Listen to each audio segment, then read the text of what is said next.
आखिर नैन्सी के पिता नैन्सी के साथ क्या करते थे। नैन्सी 15 साल की लड़की थी जो अपने सौतेले पिता के साथ रहती थी। उसकी मां मंजू लोगों के घरों में झाड़ू बर्तन करके अपने परिवार का पेट भर रही थी।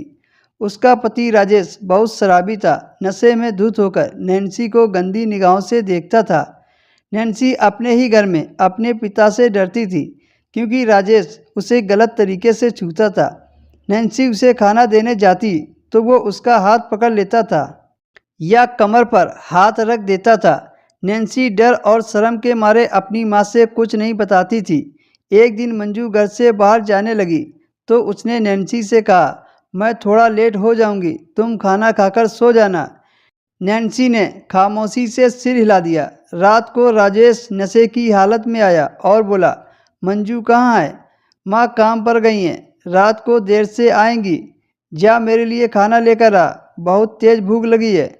नैन्सी चुपचाप खाना लाने रसोई में चली गई। खाना निकालकर अपने सौतेले बाप के पास ले गई।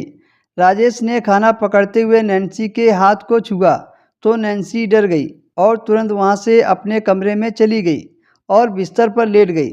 तभी राजेश जाकर उसकी कमर को छूने की कोशिश करता है। वैसे ही नैन्सी उठकर बैठ गई और डर रही थी। अब वो बेचारी मासूम लड़की क्या करती जब उसका सौतेला बाप ही ऐसी हरकत कर रहा है। अरे नैन्सी, तुम डर क्यों रही हो? मैं तो तुम्हें प्यार कर रहा था। तभी दरवाज़ा खटखटाने की आवाज़ आई। नैन्सी ने भागकर दरवाज़ा खोला तो मंजू थी। अरे नैन्सी, तुम अभी तक सोई नहीं? अब नैन्सी क्या बताती कि उसका बाप ही उसके पीछे पड़ा है। नैन्सी ने उस रात माँ को कुछ नहीं बताया और राजेश की हरकत दिन पर दिन बढ़ती गई। वो अपनी बेटी के साथ अश्लील हरकत करता रहता है। अब राजेश नैन्सी को धमकी देने लगता है कि अगर तुमने किसी को कुछ बताया तो मैं तुम दोनों को घर से बाहर निकाल दूंगा। एक दिन राजेश फिर शराब पीकर आया और नैन्सी के साथ ज़बरदस्ती करने लगा। नैन्सी खुद को बचाने के लिए बाहर निकल गई तो उसे अपनी सहेली दिखी। वो सहेली के पास गई और सारी बात बता दी। उसकी सहेली ने नैन्सी से कहा कि तुम अपनी माँ को सब कुछ बता दो, वो ही तेरी मदद कर सकती हैं। लेकिन मैं माँ से क्या कहूँ, मुझे तो कुछ समझ में नहीं आ रहा है।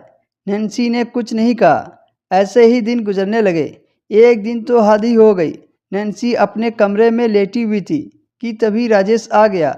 मंजू अभी तक काम से वापस नहीं आई थी।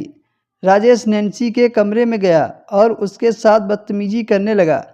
राजेश नैन्सी के बगल में लेट गया। नैन्सी उठना चाह रही थी पर उसने नैन्सी को पकड़ रखा था। नैन्सी जब चिल्लाई तो राजेश ने उसका मुंह बंद कर दिया। राजेश नैन्सी के साथ ज़बरदस्ती करने लगा। नैन्सी भागने की कोशिश करती तो वो हर बार नाकाम रहती। आज एक नन्ही कली को खिलने से पहले ही उसे कुचल दिया गया। सब कुछ बर्बाद हो गया था। मंजू जैसे ही घर पर आई, नैन्सी की हालत देखकर दंग रह गई। फटे कपड़े और जख्मी शरीर देखकर कोई भी समझ सकता है कि नैन्सी के साथ क्या हुआ था। मंजू ने पूछा, नैन्सी ये सब तुम्हारे साथ किसने किया है? नैन्सी बोली, पापा। ये सुनकर मंजू को सदमा लग गया और उसे चुप कराते हुए बोली, सब ठीक हो जाएगा। उसके बाद मंजू ने अपनी पति के खिलाफ FIR दर्ज कराई और उसे जेल भेज दिया।